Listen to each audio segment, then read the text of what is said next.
Assalamualaikum warahmatullahi wabarakatuh. Alhamdulillahi rabbil alamin. Wassalatu wassalamu ala rasulillahil karim Nabiyyina wa sayyidina Muhammadin wa ala alihi wa sahbihi wa dhurriyyatihi wa ummatihi ila yawmiddin wa ba'd. Faya ibadallah, usi nafsi wa iyyakum bitaqwallahi faqad fazal muttaqun. Fala tamutunna illa wa antum muslimun. Faqala ta'ala ya ayyuhalladzina amanu taqullaha haqqa tuqatih wa la tamutunna illa wa antum muslimun. Saudara-saudariku al-mu'takifin wal mu'takifat dan pemirsa manapun berada, alhamdulillah kita kembali menjalani aktivitas kita dan menjadi rangkaian yang semoga indah di hadapan Allah Subhanahu wa taala, karena hari ini boleh jadi menjadi hari terakhir kita melangsungkan kajian di bulan Ramadan tahun 1445 Hijrah di waktu subuh ini khususnya. Semoga seluruh rangkaian ibadah yang kita tunaikan diterima oleh Allah Subhanahu wa taala. Semoga dosa-dosa kita berkenan diampuni oleh Allah Subhanahu wa taala, dan tentunya doa-doa terbaik kita untuk dunia akhirat kita dikabulkan oleh Allah Subhanahu wa taala. Tentu pembelajaran yang kita langsungkan akan menjadi baik di hadapan Allah bila seluruh nilai yang kita pelajari bisa kita amalkan dalam perjalanan berjuang 11 bulan berikutnya. Dan untuk itu baik kiranya kita membekali diri untuk kembali mengkaji ayat-ayat Al-Quran, pedoman berkehidupan yang Allah turunkan melalui Rasul mulia Nabi Muhammad SAW.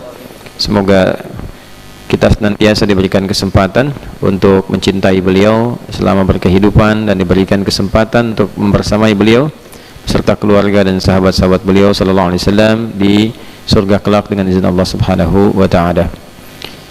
Baik, di pertemuan yang lalu kita telah belajar tentang tingkatan orang-orang yang dekat dengan Allah Subhanahu wa taala. Al-muqarrabina ila Allah Subhanahu wa taala. Orang-orang yang didekatkan kepada Allah Subhanahu wa ta'ala, dari standar pertama keimanan, kemudian berlanjut ke ketakwaan, lalu setelah itu kita mendapatkan sifat ihsan di dalamnya, dan terakhir sifat cinta. Yang turunan itu semua telah kita bahas di pertemuan yang lalu. Bagi yang baru bergabung, teman-teman dimanapun berada, diperkenankan untuk melihat kajian pertemuan sebelumnya sehingga ada ketersambungan pembahasan kita hari ini dengan pembahasan yang sebelumnya.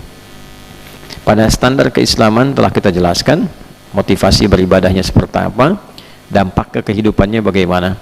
Jadi kalau ada di antara orang yang menyatakan dirinya muslim, kemudian standarnya baru menggugurkan ibadah, yang penting sholat, khusyuk atau tidak perkara lain, terlambat atau tidak hal yang lain, yang penting kewajiban itu gugur, maka itu baru masuk standar pada yang pertama, keislaman. Bila sudah merasakan ingin ada perubahan, didorong oleh keimanan dan melahirkan kehusyuan, maka itu masuk pada standar yang kedua, yaitu standar keimanan. Dan itu yang paling basic, yang kedua ini adalah standar keimanan bagi orang-orang yang ingin sungguh-sungguh ibadahnya. Kemudian orang-orang yang bisa mengambil nilai dari kehusyuan untuk dipraktikkan dalam kehidupan, maka dia masuk pada standar ketakwaan. Oleh karena itu orang-orang takwa perilakunya itu akan sejalan dengan nafas ibadahnya. Jadi semua bagian dari apa yang ia kerjakan adalah hasil atau dampak dari dia beribadah kepada Allah Subhanahu wa ta'ala. Iman melahirkan kehusyuan, takwa melahirkan perilaku. Jadi kalau dari iman itu kita beribadah kepada Allah dengan khusyuk, muncul sifat khasyah, maka dari takwa nanti muncul akhlak.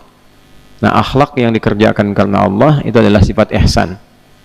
Sementara sifat ihsan yang disertai dengan wujud cinta karena Allah, makannya karena Allah, minumnya karena ingin dicintai Allah, bekerjanya ingin dicintai Allah, tentu ini akan berbeda yang kita lihat di dalam praktek kehidupan. Orang kalau makan atau bahkan makan sebagai ibadah dengan makannya ingin dicintai Allah, itu akan lain. Ya, sekarang kita ngaji banyak Al-Quran, saya contohkan kemarin, ngaji merasa sampai ke sifat ihsan, ya, merasa diawasi Allah dengan merasa ingin dicintai Allah, itu pasti akan berbeda.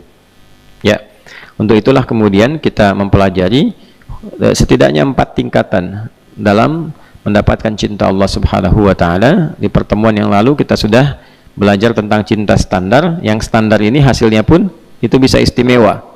Ya, hasilnya pun bisa istimewa, yaitu dengan mengikuti seluruh tuntunan Rasulullah sallallahu alaihi wasallam yang membimbing kita berperilaku dalam kehidupan. Itu ditemukan di Al-Qur'an surah ke-3 Ali Imran di ayat ke-31. Qul in kuntum tuhibbunallaha fattabi'uni yuhibbukumullah. Itu poinnya. Lalu anugerahnya wa yaghfir lakum dzunubakum. Nah, itulah sikap standar kita dalam mencintai Allah, dengan cara mengikuti petunjuk-petunjuk yang dibawa dan dicontohkan oleh Rasulullah sallallahu alaihi wasallam. Itu bagian pertama. Jadi kemarin kita sepakat kita berlatih gitu ya untuk meningkatkan itu. Kemudian yang kedua, belajar mencintai Allah dengan standar ibadah. Ya, dengan standar apa? Ibadah. Nah, ini adalah standar kesolehan. Di standar kesolehan. Jadi yang tadi, yang pertama itu umum bagi orang beriman. Ingin dicintai Allah, kerjakan ini. Nah, kalau kita ingin naik levelnya menjadi lebih soleh, lebih baik di atas yang pertama tadi, maka ada standar cinta dalam hal kesolehan. Nah, apa yang dikerjakan ini diantaranya adalah berusaha untuk menjadikan amal-amal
sifat pertama membagi dan kita menghemat untuk kepribadian kita dengan sifat yang sangat dibutuhkan, lalu membagi pada orang lain.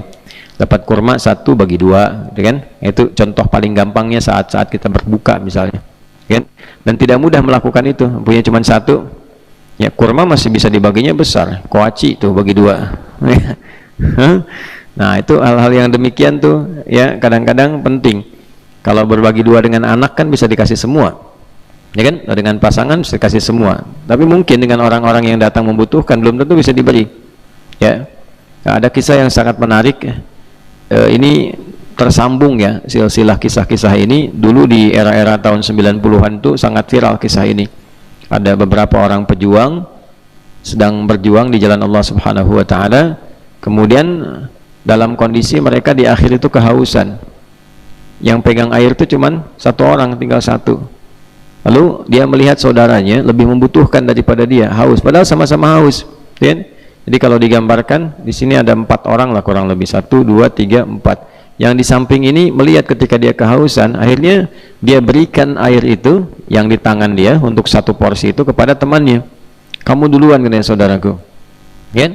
Begitu yang satu mau minum, di sampingnya pun merasa kehausan ya, dan mengiba gitu untuk bisa minum. Jadi begitu dia mau minum, dia melihat itu, dia berikan lagi ya. Ini psikologi ya, kalau kita mau minum terus di samping melihat ada yang pengen minum dan haus betul, sebagian dari haus kita hilang sebetulnya, sebagian dari haus kita walaupun tetap haus, ya kan? Nah, inilah sebabnya kenapa kita mesti melihat kepada yang paling bawah untuk menimbulkan syukur. Jadi kalau kita punya 1000 ya, lihat kepada yang 500. Kalau lihat ke atas itu ingin selalu merasa nambah dan selalu merasa kurang. Itu poinnya. Tapi kalau kita melihat yang ke bawah ya, itu akan menambah pada yang diri kita dan merasakan kenikmatan pada apa yang telah kita peroleh. Lalu yang ketiga ini begitu akan minum, kan? Dia pun melihat yang keempat tuh haus. Ya. Lalu dia kemudian bagikan kepada yang keempat ini. Nah, menariknya pada bagian yang pertama itu begitu diberikan, pada yang kedua, pertama ini kemudian kehilangan kesempatannya minum dan wafat dalam keadaan dehidrasi. Yang kedua juga begitu, yang ketiga begitu, yang keempat juga demikian. Ternyata semuanya meninggal tanpa minum karena keinginannya berbagi pada saudaranya. Bukan karena, ini aspeknya lain ya tinjauannya, bukan karena oh itu salah aja kenapa nggak diminum, bukan itu persoalannya. Ya, persoalannya adalah bagaimana kekuatan mereka yang melahirkan sifat ihsan, ingin cari amalan yang betul-betul Allah cinta, jadi berbagi pada orang sebelum mengutamakan diri pribadinya. Nah, itu sesuatu yang tingkatnya tinggi. Jadi kalau membandingkan itu harus apple to apple, jangan tingkat tinggi dinilai oleh orang rendah, jadi nggak masuk tuh cara berpikirnya ya. Jadi berpikir kita harus menempatkan sesuai porsinya.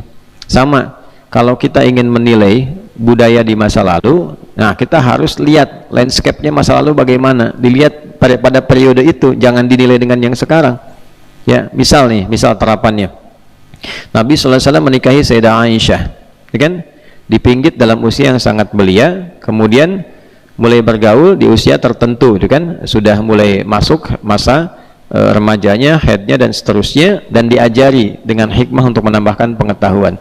Lalu tiba-tiba datang orang sekarang mengatakan, oh itu pelanggaran menikahi anak kecil dan sebagainya. Itu salah berpikir ya, itu logika yang salah dan salahnya fatal gitu. Kenapa? Ya ini logika fallacy namanya dalam dunia logika itu. Kenapa? Karena dia menilai konteks dahulu dengan keadaan sekarang, masuk dulu ke kebudayaan waktu itu ya. Yang paling menarik kan Abu Jahal nggak pernah bikin isu Nabi nikah dengan anak kecil, nggak pernah Abu Jahal bikin isu, sejahal-jahalnya ya, padahal itu Abu Jahal gitu ya. Kenapa? Karena kultur masyarakat pada waktu itu beda dengan sekarang. Sama dengan Kartini ya, waktu dipinggit usianya berapa tahun kan, yang lebih luar biasa nanti lihat di Eropa tuh ya, di Perancis bagaimana, di Irlandia dengan Inggris waktu menyatu bagaimana gitu kan. Nah itu bahkan ada yang paling lebih muda lagi, saya sempat riset, pada yang usia 7 tahun bahkan 6 tahun sudah dipinggit dan kemudian menikah. Itu di era-era itu. Jadi kadang-kadang beberapa masyarakat tertentu di kalangan tertentu ingin menutupi perilakunya dengan menyoal kabar persoalan yang lain yang tidak pada tempatnya. Nah, kembali kepada kita di sini, itu pernah saya bahas dalam pembahasan Sayyidah Aisyah waktu kajian di Bandung di Saf Muslimah. Nanti lebih detail bisa dilihat di situ. Nah, kembalinya ke sini, kalau kita ingin mengukur sifat muhibbin ya, orang-orang yang mencintai Allah, jangan diukur dengan mukminin, jangan diukur dengan muslimin, itu nggak nyampe. Sama dengan mengukur mukminin pakai muslimin, tidak sama, ukurannya berbeda. Jadi kalau pengen naik level sampai yang ke atas, maka tempatkan cara mengukur kita di level itu. Paham sampai sini? Ya, nah itulah beberapa hal yang nanti kita kalau terbiasa demikian, menempatkan sesuatu, bahasa kerennya bisa menjadi proporsional sesuai dengan porsi yang dibutuhkan. Nah, yang soleh sudah kita pelajari bagaimana orang soleh mencintai Allah, ya kan? Nah, sekarang bagaimana orang salah berpeluang mendapatkan cinta Allah. Nah, karena standar di awal kan kita katakan cinta Allah ditebarkan untuk semua hambanya, sedangkan hamba di Al-Quran kan dibagi dua, hamba yang soleh dan hamba yang salah, dan dua-duanya disebut hamba. Itulah indahnya sifat rahmah dan rahim Allah kepada kita semua. Dua-duanya ibad dan disatukan di ayat puasa dengan nama yang sama, ibad. Misal hamba Allah yang saleh disebut ibad, ibadur rahman, wa ibadur rahmanil ladzina yamshuna 'alal ardi hauna wa idza khatabahumul jahiluna qalu salama. Ibad. Hamba Allah yang salah disebut ibad juga. Misal qul ya ibadi, tuh ibadi, hambaku, ada ku-nya tuh, masih diaku oleh Allah, masih diaku. Qul ya ibadiyalladzina asrafu ala anfusihim la taqnatu mir rahmatillah innallaha yaghfiru dzunuba jami'a. Lalu keduanya disatukan di ayat Ramadan di ayat 186. Wa idza sa'alaka ibadi, ya kan? Kenapa? Karena saat Ramadan itu cuman yang soleh dan salah yang mendekat kepada Allah.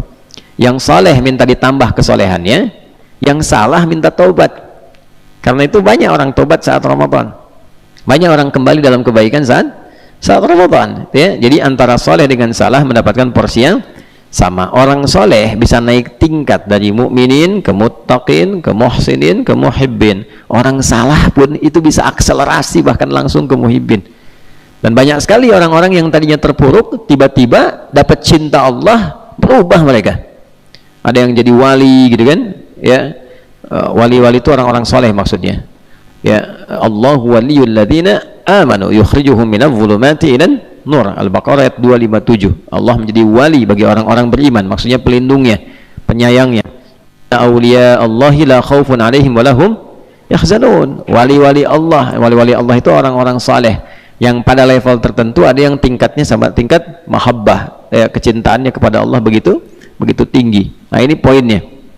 Nah, saya mau tarik lagi, ada orang-orang yang tadinya terbelakang tiba-tiba jadi hebat, jadi bagus gitu.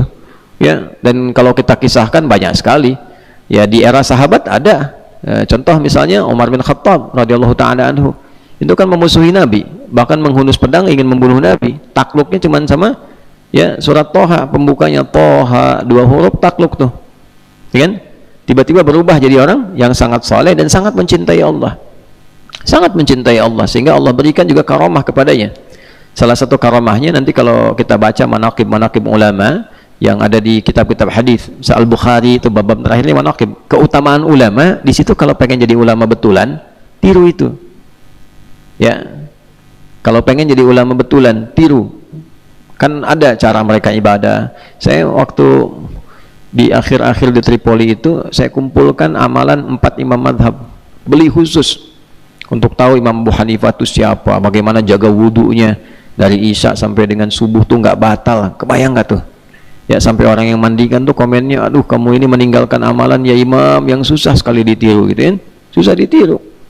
Tuh. Imam Malik keutamaannya apa, Imam Syafi'i keutamaannya apa gitu kan, khususnya Ramadan. Imam Syafi'i itu Ramadan itu bisa khatam Al-Quran 1 hari itu bisa 2 kali. Nah, sekali lagi jangan mengukur pada level kita yang nggak nyambung. Bagaimana itu, bagaimana bacaannya? Nah, aktivitas ente aja 24 jam baca Qurannya berapa, ya kan? Ulama itu sudah nggak ngajar kalau di Ramadan, semuanya dengan Quran. Jadi kalau sholatnya baca Quran, di luar sholat pun baca Quran. Pantas dalam seharinya diberkahi oleh Allah. Waktu itu ya, waktu kalau sudah diberkahi itu nggak ada ukuran. Ya, ada orang yang bisa khatam misalnya menghafal misal Al-Baqarah, taruhlah ada yang 2 tahun, 3 tahun, 1 bulan, 2 bulan. Kalau sudah berkah ada yang sehari hafal. Ya, Syekh Al-Mi'sarawi itu yang sekarang terbaik ya dalam memahami bidang tajwid dan qiraat dan sebagainya dari Mesir. Sama satu lagi ada Syekh Aiman Rusdi Suwaid ya. Nah, Syekh Mi'sarawi itu hafal Al-An'am dengan Al-A'raf itu cuma 10 hari, 5 hari, ya kan? Nah, kembali ke Imam Syafi'i, diberkahi waktunya. Kalau pengen lihat waktu-waktu berkah itu nggak kerasa, amal soleh itu dipercepat, terkumpul banyak, waktunya nggak kerasa. Ya, kadang-kadang ada yang dalam tidur diberkahi seperti Ashabul Kahf, 309 tahun kok kayak baru kemarin tidur gitu. Ya, nah itulah waktu-waktu yang berkah. Nah, ada beberapa kalangan-kalangan tuh demikian adanya. Jadi menilainya itu levelnya naikin dulu sama kita sehingga merasakan kenikmatannya baru komen. Ya, kalau belum sampai ke level itu nggak terasa. Nah, Umar bin Khattab diberikan oleh Allah di antara karamahnya adalah sebagai pemimpin itu bisa memberikan arahan pada prajurit dalam jarak yang cukup jauh.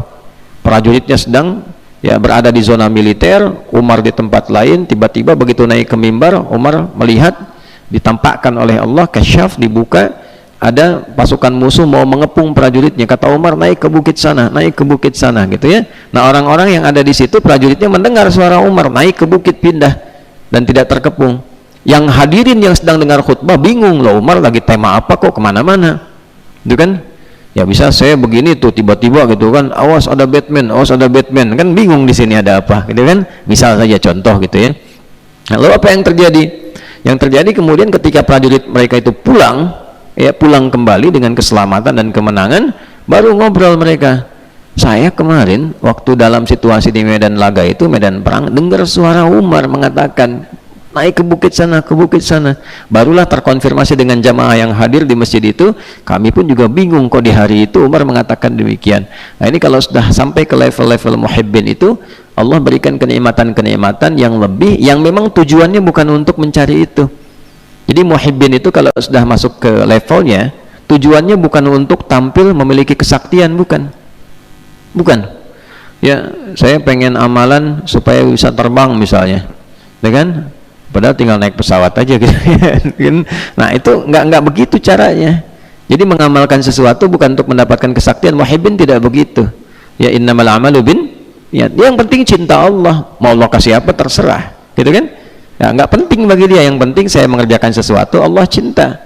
Bagaimana saya sholat Allah cinta, syariat nggak ditinggalkan.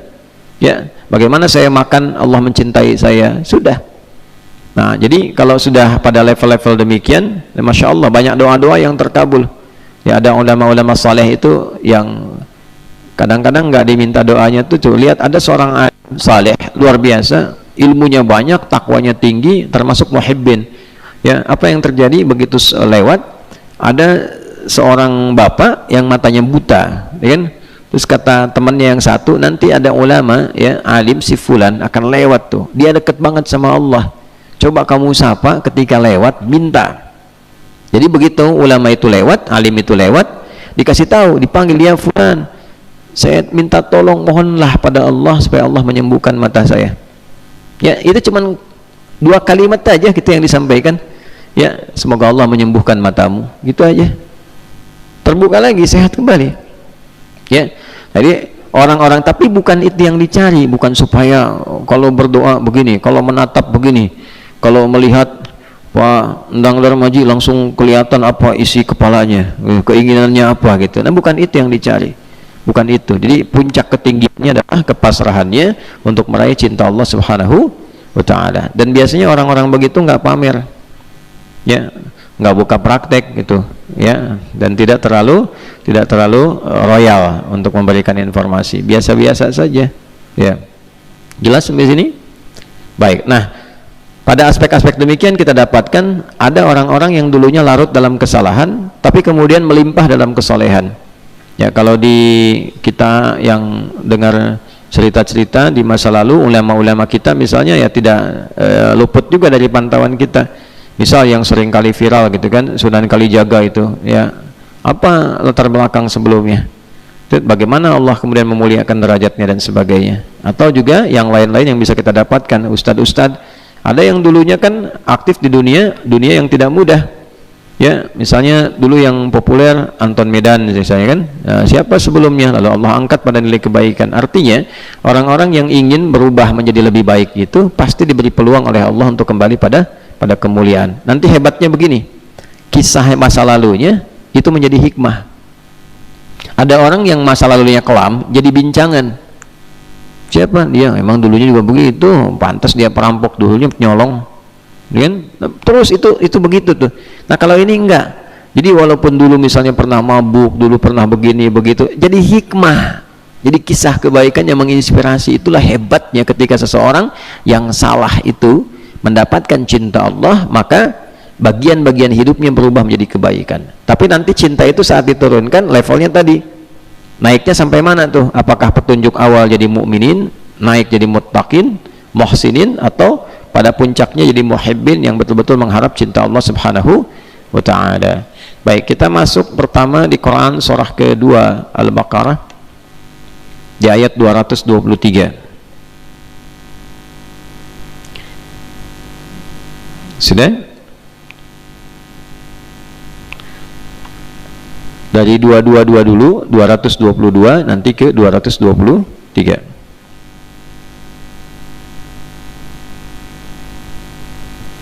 Nah, walaupun ini persoalan tentang masa-masa sucinya dan pergaulan antara istri dan suami, tapi nanti di dalamnya ada poin-poin kebaikan yang mengisyaratkan pada sifat-sifat kesolehan untuk mendapatkan cinta Allah. Lalu nanti ayat 223-nya adalah kesadaran menjaga itu minimal dengan takwa untuk persiapan pulang menghadap Allah.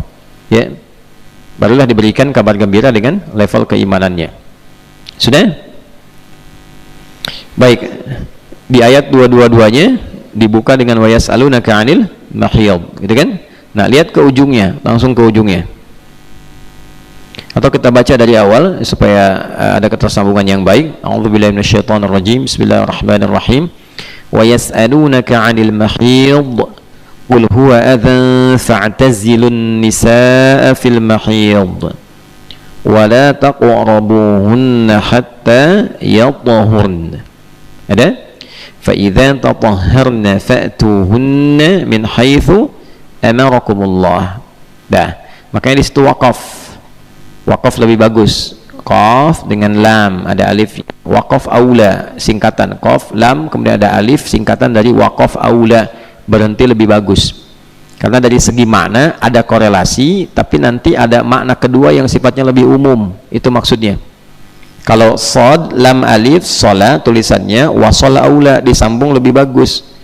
Karena walaupun ini ada jeda untuk berhenti, membuka makna baru, tapi makna dengan sebelumnya tersambung lebih bagus.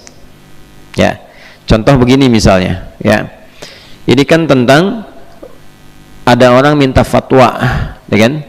Tentang istri yang sedang dalam kondisi haid, masa liburnya, bagaimana pergaulan dengan suaminya. Secara singkatnya, tunggu biar bersih dulu, ya kan? Tunggu biar bersih dulu, biar bersih, biar sehat semuanya, karena itu kan sedang mengeluarkan bagian dari darah-darah kotor, ya, ada satu bagian dari ovum yang tidak terbuahi, kemudian juga kotor keluar. Nah, di masa-masa kotor itu berpengaruh kepada bagian tubuhnya, baik secara emosional, secara pikiran dan sebagainya, tidak stabil, ya. Kemudian dalam bagian tubuh juga itu masih dibersihkan.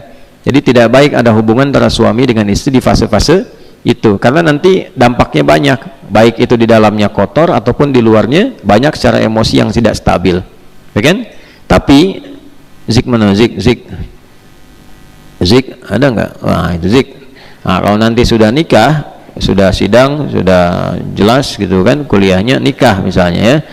Nah, nanti ada aja, ya, ketika ketemu pasangan hasrat, ingin dan sebagainya itu yang menjadikan, ya, walaupun tidak terjadi hubungan seksual, kan, tapi kadang-kadang pendekatan-pendekatan itu ada sehingga berpotensi melahirkan hal-hal yang kurang bagus.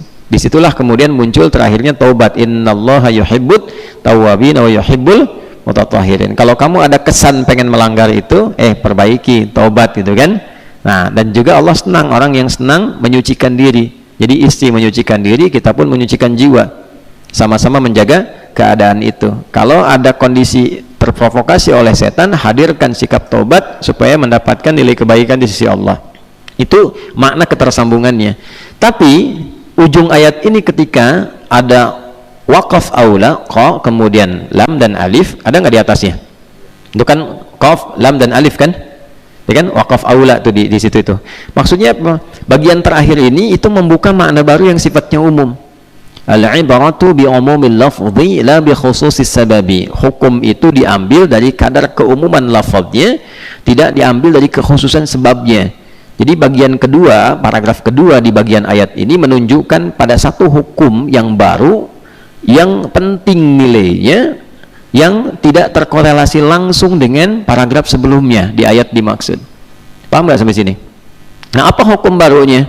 Lihat kalimatnya, innallaha yuhibbut tawwabin. Ini poinnya, ya kan?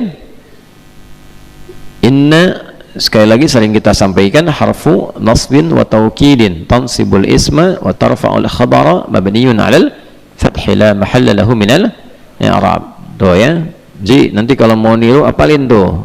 Mana Fajri? Ji, syahid. Kalau mau niru apalin tuh ya. Inna harfu nasbin wa taukidin tansibul isma wa tarfa'ul khabara mabniyun 'alal fathi la mahalla lahu minal i'rab. Secara singkatnya adalah huruf yang berfungsi untuk menguatkan dan melahirkan hukum nasab. Dalam bacaan nasab itu kalimat berikutnya harakatnya fathah kalau dia mufrad, ya. Kalau jama' dia bergantung. Kalau mudzakkar salim maka ada ya sebelum nun, ya kan?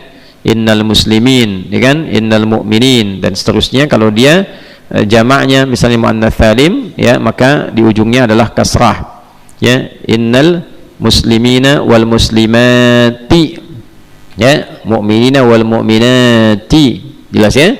Baik, itu pakai inna. Tapi dalam hal makna fikih lughah artinya menanamkan sesuatu dengan kuat, tancapkan. Nasaba, sering saya katakan, nasaba rajulu asahu fil ardi, seseorang menancapkan tongkat itu dengan kuat sehingga tidak goyah. Jadi kalau ada inna membuka satu kalimat dalam Al-Quran, maka tancapkan informasi di ayat itu pada jiwa kita dengan kuat, jangan sampai goyah. Ya, jangan sampai goyah, itu pesan Allah. Karena saking pentingnya, tancapkan jangan goyah. Kan?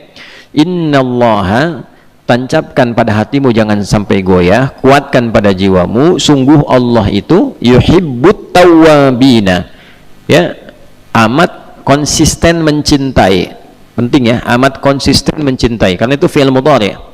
Ya, li ifadatil hadir wal istimrar wal mustaqbal. Fi'il mudhari itu fungsinya menghadirkan yang sekarang, terus membersamai, konsisten, dan juga ya hadir di masa depan.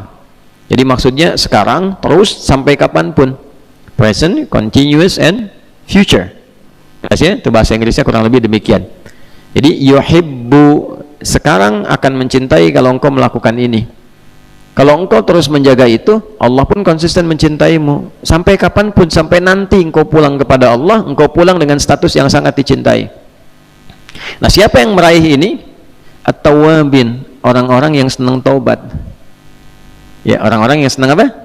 Taubat. Nah, taubat itu kan identiknya biasanya awalnya dengan salah kan? Ya kan? Mengapa kita sering bertobat? Karena memang sering salah. Mata sering salah lihat, nah dihitung. Lisan sering salah bicara, telinga sering salah dengar, diakumulasi. Begitu malamnya mau tidur sadar kita kan, makanya kita istighfar. Nah, istighfar itu dengan kesadaran. Kalau istighfar biasa dengan lapang rutinitas saja, nah itu bagus sebagai karakter membentuk istighfar.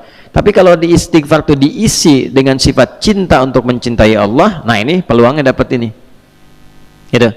Ya, dapat cinta Allah. Nah, salah satunya apa? Dengan kesadaran telah berbuat salah.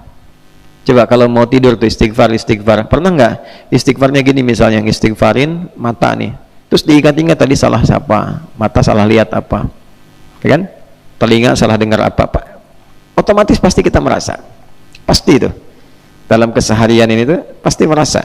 Jadi ketika akan tidur kemudian istighfar, kita merasakan begitu disebutkan astagfirullah.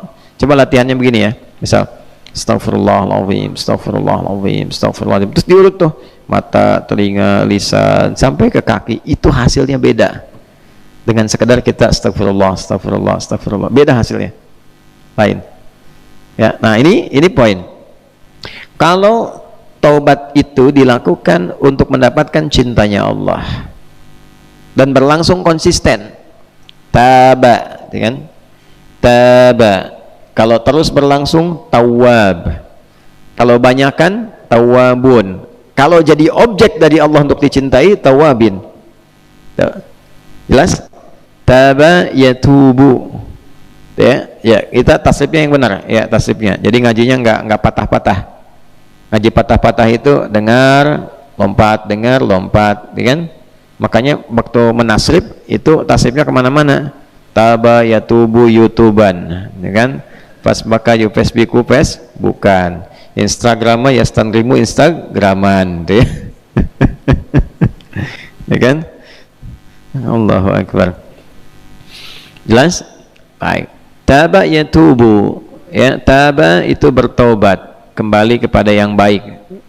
Taubat tuh kembali jadi baik, kembali ke yang baik. Asalnya gini, ini jalan misalnya lurus nih, terus belok, jalannya salah, balik lagi ke jalan yang benar itu, lurus lagi. Nah, ini taubat namanya. Jelas?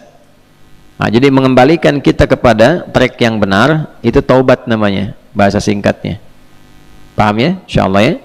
Nah, orang yang selalu mengoreksi bagian dirinya supaya berada pada fungsi yang benar, itu naik jadi tawab, terus koreksi diri tiap hari. Sempurna sih nggak akan mungkin. Fala tuzakku anfusakum, jangan menilai diri paling suci. Nggak ada yang sempurna, pasti ada yang salah sepanjang manusia. Nah, bedanya kalau Nabi dengan Rasul punya sifat maksum, dijaga oleh Allah dari kesalahan itu. Ya, jadi langsung ada penjagaan Allah. Kalau kita diberikan potensi oleh Allah untuk menjaga diri, dikasih petunjuk, ya. Nanti makanya Nabi mengatakan istafti kolbak. Dalam kolbun ada apa? Ada takwa. Nah, takwa itu mesti hidupnya pakai iman. Latihannya dengan amal soleh supaya takwanya muncul. Karena itu kalau sudah sering amal soleh, sinyal takwa kuat. Jadi begitu ada provokasi setan berbuat maksiat, takwanya langsung muncul. Jangan lakukan. itu setan, kan? Coba kalau nggak percaya itu silahkan naikkan level ibadahnya, rajin gitu, ya. Nanti begitu ada yang mungkar, provokasi dari setan itu, nah takwa berfungsi sebagai nahyu, mencegah itu, jangan kerjakan, jangan lakukan.